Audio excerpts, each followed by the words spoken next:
When you're designing for an actress, you are taking on that responsibility of defining, in a sense, who they are. To me, fashion is a voice. It's a way of walking into the room and saying who you are before you've even spoken.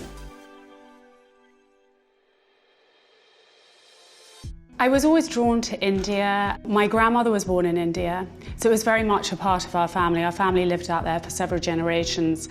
And at home we had these wonderful photographs. And I used to see pictures of my great-grandmother out in India, and she would be in full Victorian clothing. And you can just imagine the immense heat and all these women walking around as if they still lived in Victorian England, but surrounded by elephants. And I just found the whole culture so fascinating.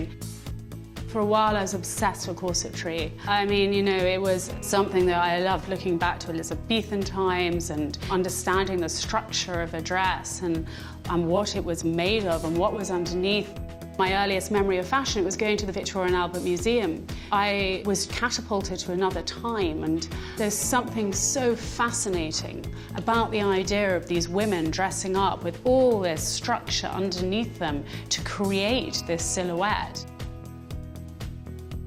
I think Isabella Blow was very influential in my style and in my career from a creative perspective. I love portraiture, partly because it's so descriptive of the fashions of the day as well, and the detailing and the understanding of periods of time, and I think that's why I enjoy being in the portrait gallery.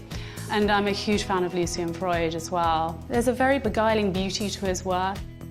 I was looking through some photos recently, and I came across an image of this woman in this wonderful dress, and it had a black ribbon on it, but somehow that evoked something in me. It navigated the direction of our latest collection, and that's what I find so exciting, that one little image can impact you so greatly. The design process for me, it changes every moment. There are no absolute rules. And you know, you can find something that just takes your breath away walking down the street.